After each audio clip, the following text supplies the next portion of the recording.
Oh God, Dane. Expectation is the gateway to disappointment. There is nothing more difficult than seeing something attempt to reach its potential, only to fall short. In video games, especially RPGs, whose stories often stretch long hours of gameplay, this is more common than any of us would like to admit. There is a massive difference between a bad RPG and a good RPG that didn't quite make the cut. These are the games I want to talk about today. Games that we were excited to play, that we anticipated during development. Hell, they're probably RPGs we love to this day. But ultimately, they're RPGs that failed to deliver on what they promised. Now, before I get started, I want to make sure everyone understands that nearly every game I'm throwing on this list is a good game. In fact, some of them are great, but all of them could have been better, and they each possess some sort of flaw or blemish, something that left them falling short of their potential and left us feeling that sense of discontent, maybe even frustration. I'm Low Cloud Aiden, and these are 10 RPGs that could have been better. The Nintendo 64 provided some of the most whimsical 3D pixelated experiences one could have had in the 90s and 2000s. From the grand adventures of Link to the platforming antics of Mario, a player could find almost anything they were looking for.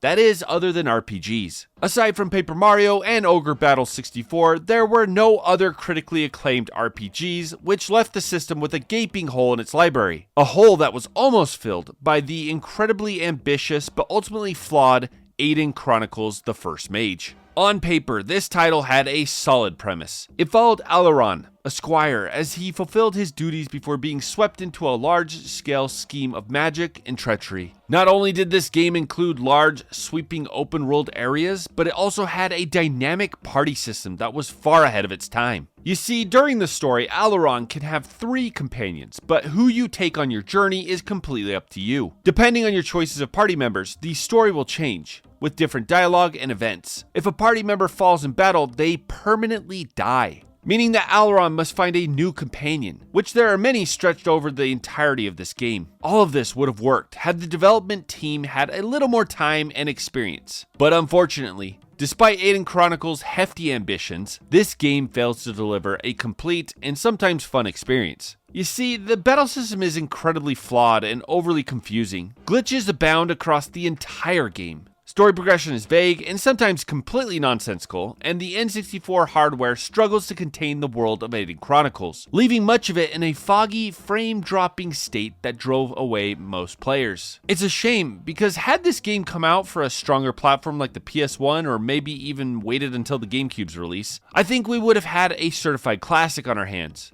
But that's not what happened, and today, Aiden Chronicles goes forgotten in the world of RPGs.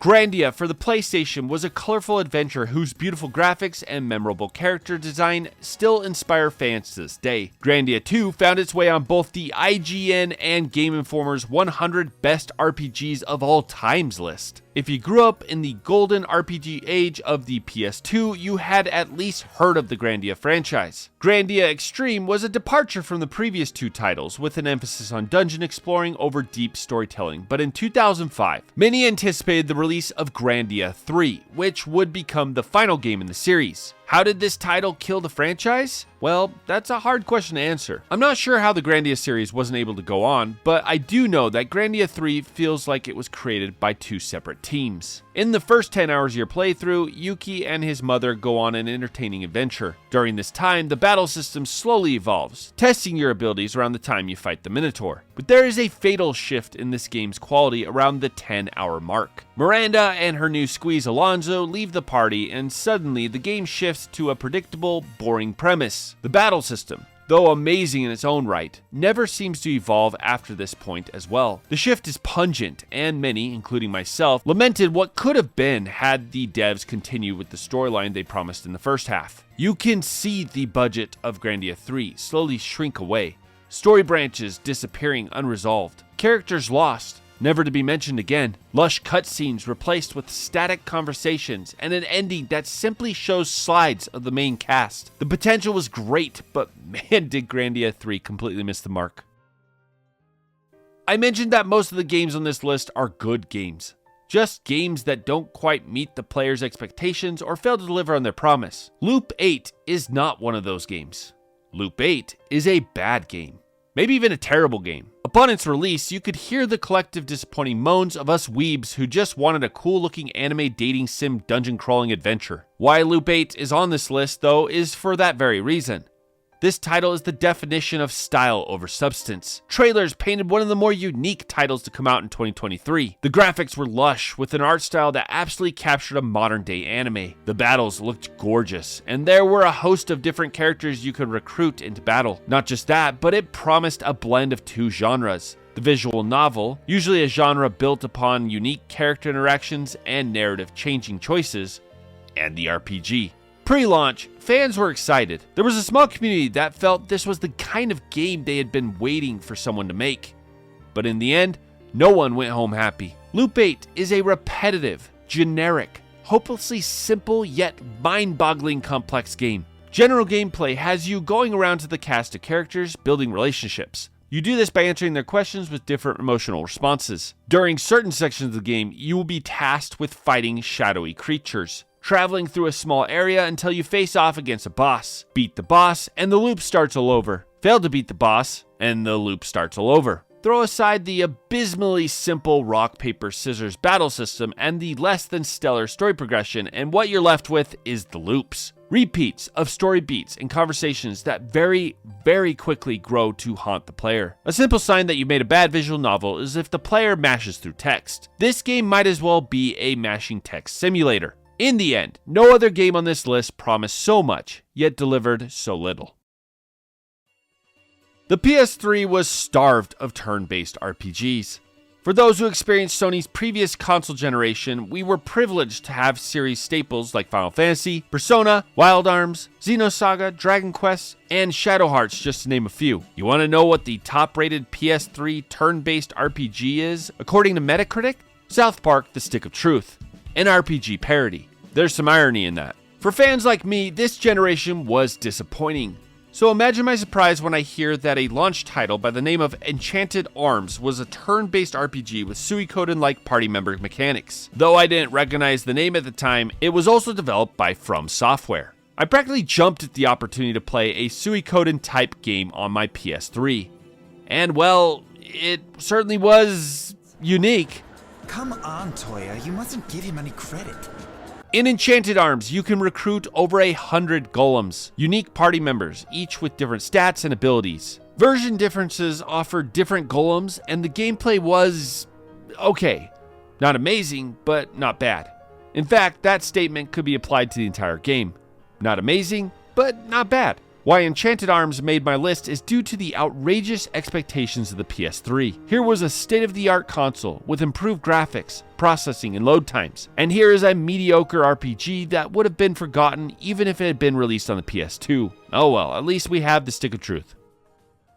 The original Valkyrie Chronicles is a masterpiece, worthy of any player's attention. It has a mature story which follows a band of soldiers as they navigate a vast world war. During this time, the two main protagonists develop an endearing relationship as they protect their homeland. Although an anime game, the tropes of the genre were handled well, never falling into the Japanese trap of mediocrity while delivering a unique blend of war, political intrigue, racial commentary, and tactical achievement. All in all, it's a fantastic game. Valkyrie Chronicles 2 is everything you didn't want the next game in the series to be. Though it improved on some gameplay mechanics, adding new soldier types and vehicles, it failed so completely in the narrative. For some strange reason, the devs decided to lean heavily, and I mean heavily, into the tropes of anime. Not only are your protagonists literal stereotypes of the genre, they're also students at a military school. This premise gave missions a predictable progression, which made the entire game feel monotonous and uninteresting. Every single character was one note, having a single personality trait that defined them completely. And though the PSP graphics are impressive,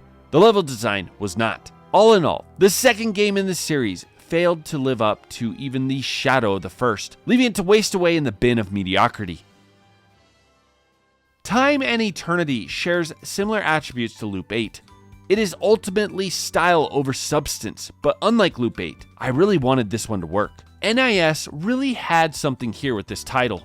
Not only are the graphics stunning and the character models perfectly designed, but the battle system had an intriguing premise. A third-person active battle where you and the enemy trade blows, blocking, parrying, slashing, and shooting. Sure, the story is stupid and the perverted protagonist is a harem anime's worst nightmare, but I would have been willing to overlook that if the devs had tuned and improved this battle system. In battle, you control the alternate personalities of a single character, Toa and Toki. Which character you use is switched upon level up. Each has their own unique skills and abilities, or should I say skill and ability. Look, here's the harsh truth. If you pick this game up and play it, you'll be scratching your head as to why so many reviewers gave this title bad scores. Sure, the battle system is a little simple at first, and button input has an annoying lag, but all in all, you'll enjoy yourself. The problem really is that the battle system never really improves.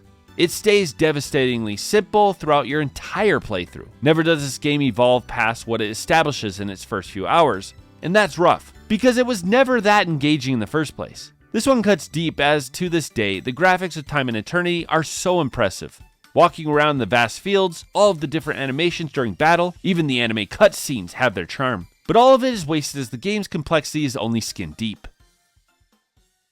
Similar to Time and Eternity, but with a bit more complexity, is Thousand Arms. This PS1 RPG was ahead of its time in more ways than one. First of all, its main draw and the very foundation that its marketing built upon was its dating mechanic. The main character, Mais, would travel the globe, building relationships with not only party members, but other characters found throughout. This dating mechanic was loosely tied to weapon upgrades, which was novel at the time. The out-of-battle graphics were charming, opting for funny chibi-like character models and lush 3D backgrounds. Battle was where the art style really got a chance to shine. During combat, you are given a 2D perspective with colorful and inventive pixelated characters. The entire experience feels like you're playing a 90s anime, which is just fantastic. Unlike Time and Eternity, there is a bit more meat on this battle system's bones. But again, it wouldn't be on this list if it didn't miss the mark somehow. This mainly comes in some fundamental decisions the devs made. You see, in Thousand Arms, you actually get access to an eclectic cast of characters.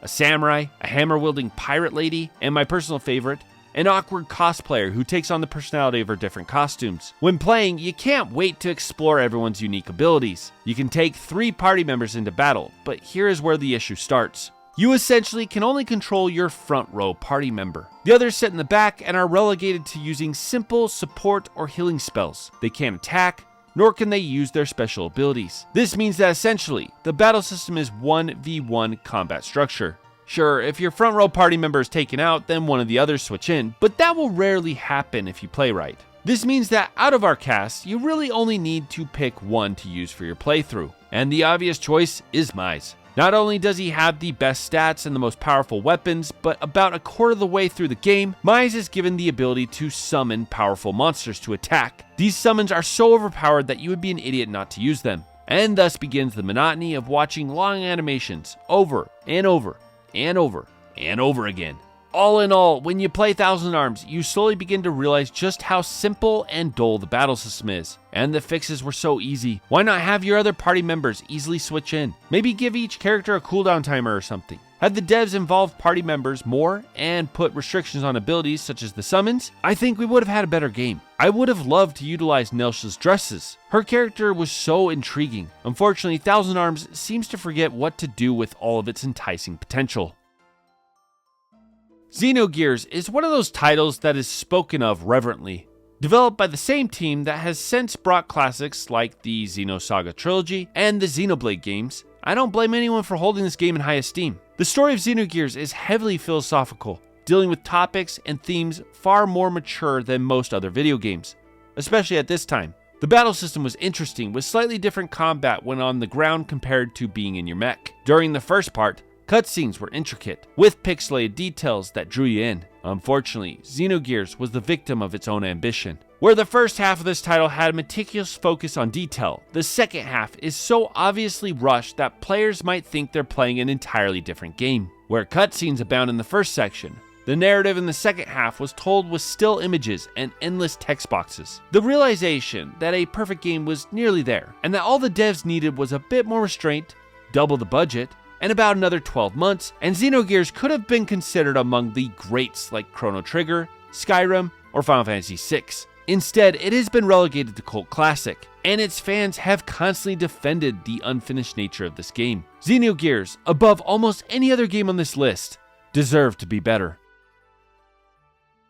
I could probably have made an entire video alone on how Final Fantasy VII Rebirth could have been better. I understand this is not going to be a popular choice, and I hope you'll stick around until I finish my explanation. Let me start by saying that I am not an original game purist. I thoroughly enjoyed Final Fantasy VII Remake and was willing to overlook its flaws and go with its vision. Let me also say that I have many complaints about Rebirth, but its battle system is not one of them. Now, with those things out of the way, Final Fantasy VII Rebirth seems to have the signs of corporate interference written all over it. In the first title, you were relegated to Midgar, probably the most established area in the entirety of the Final Fantasy VII world. Because of this focused location with all of its lush detail, I think the devs were able to successfully expand its believability. The NPCs, for the most part, fit, and the interactions within the game, for the most part, felt like they could have come out of the original. When Square Enix decided to open the world of Final Fantasy VII Remake up into Rebirth, adopting popular game mechanics from games like Assassin's Creed, Breath of the Wild, and many of the Bethesda titles, they lost control of any and all cohesiveness. One of the biggest complaints I heard about Remake was its linearity. Square must have heard that too, because they decided to make it completely player-controlled.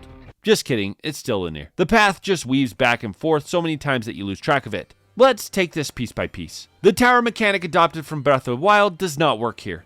Mainly because traversal is not fun. Whether on foot or on Chocobo, traversing the world is fine, but not fun. In Breath of the Wild, traversal was a gameplay mechanic, one you went through great lengths to upgrade. Stepping up to a tower and finding the flashing blue arrow in order to climb it is not a fun mechanic. Once you leave Midgar in the PS1 original, the world is a whole lot less cohesive. This world's fine in the PS1 age, where disconnected world maps were a feature, not a bug. But Square's attempt to knit together all the disparate parts of Gaia was a failure. Every original aspect of Final Fantasy VII is so easily discernible from the new content that you wouldn't be wrong if you thought that two separate games were fused together. This title looks like a crossover between Final Fantasy and Assassin's Creed. And speaking of, I know that there are a lot of people who buy games like this, ones that pack their world full of endless to-dos that make the player feel like they're free. But if you don't properly balance the tasks with the rewards, you end up with tedious, mind-numbing gameplay. I can't believe they kept the weapon skill mechanic in the first game here. If they had parsed out weapons from skills and made these rewards for completing some of the more heavily involved side quests, you might have been able to inject some much needed dopamine into exploration. Finally, I just don't think the devs, including Final Fantasy VII's original creator,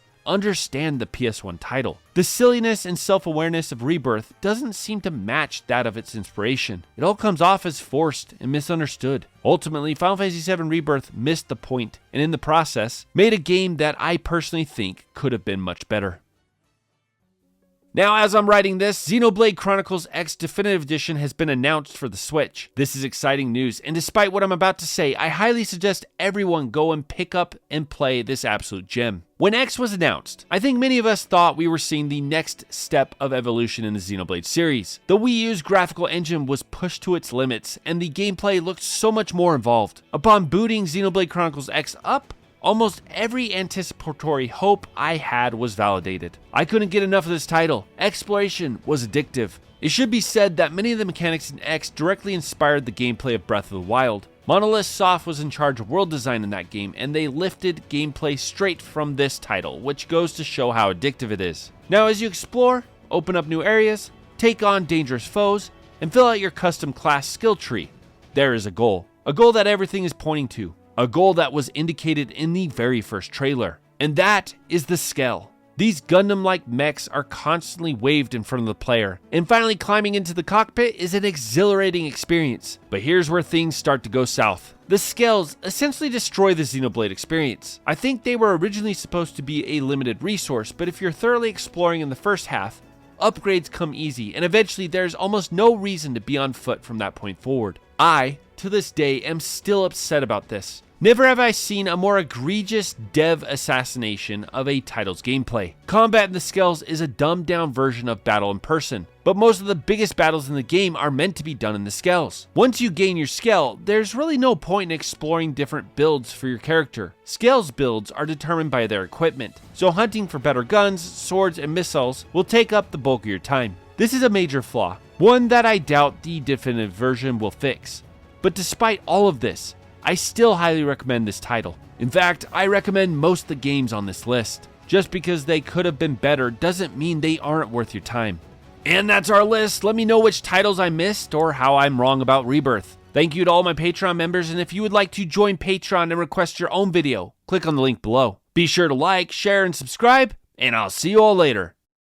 Hey, thanks for tuning in. Here's some other videos I've made that you might be interested in.